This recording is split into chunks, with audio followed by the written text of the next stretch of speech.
Let's look now into how we resist, because all of us resist change in some ways. We have so many ways to do this. There are many nonverbal ways.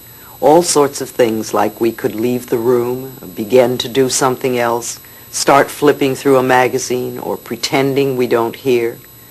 We also use assumptions, such as it won't do any good, or they won't let me, or they won't understand.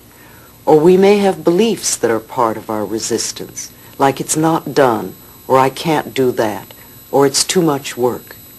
And then, of course, there's always them. We use them as our excuse for resistance. We give our power to them, and we say things like, my husband or wife won't let me, or the stars or the cards are against it, or my doctor says no, or they have to change before I can, or it's against my religion or my beliefs. Or we put our changes on hold by saying, I'll do it later, or the time isn't right, or after I move. We might use fear as our resistance. I might get hurt, or what will the neighbors think, or I would rather die first, or I'd rather be divorced first, or I'm afraid to tell my husband or wife or boss. Don't all of these excuses add up to saying, I'm really not good enough?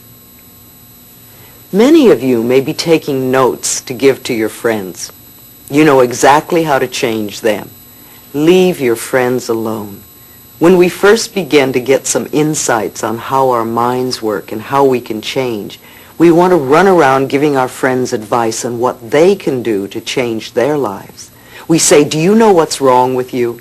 And this never works. They will not listen to you unless you change your life first. The only way we can teach is by example.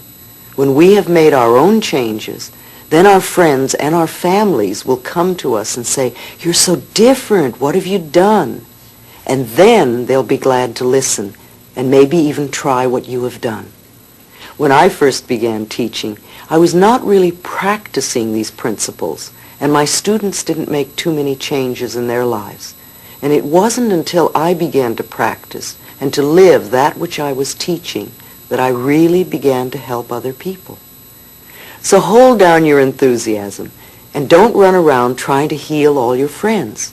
Do your own mental work and heal yourself. This will do more good for those around you than anything else. Besides, we can't learn other people's lessons for them. They must do the work themselves, and they won't do it until they are ready. The student must come to the teacher, or it won't work. Now and then someone will ask me to go and call or see their friend who needs help, and it doesn't work that way. The person must ask for help themselves, or they're not ready to change. Once in a while, someone would get a lesson with Louise as a present, and I stopped accepting those people as clients, for it was a waste of time. Either they would not show up, or be late, or get nothing out of the session. When the student is ready, the teacher always appears.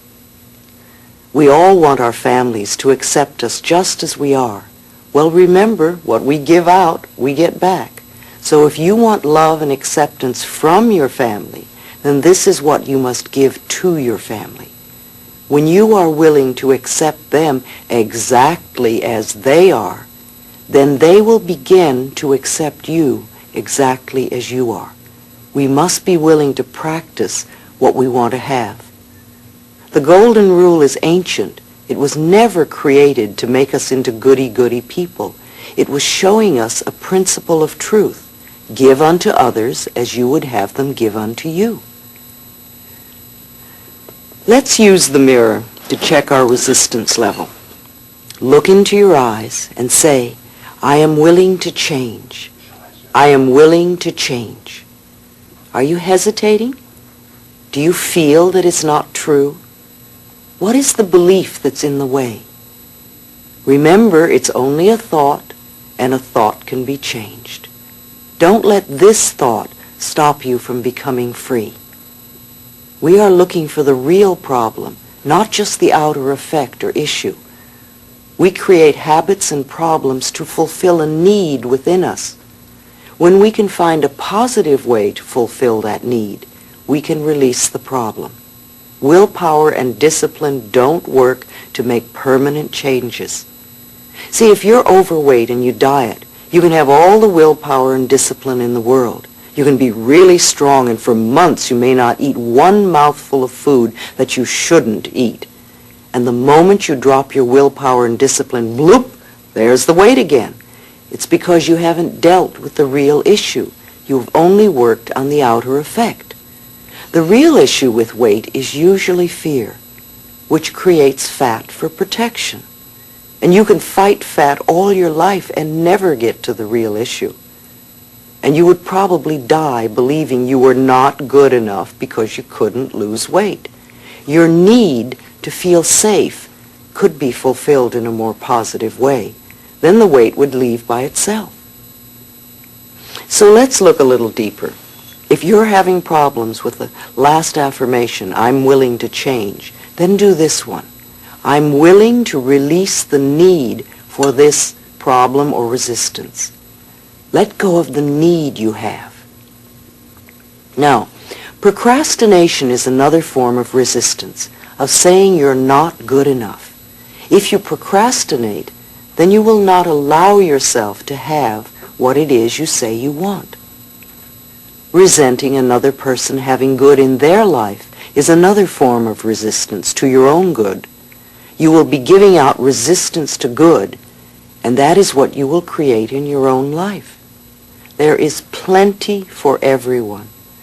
No matter how much air you breathe, there's still an abundance for every person on the planet to have as much as they can use. Many of us were raised to be victims, to feel that they are doing it to us.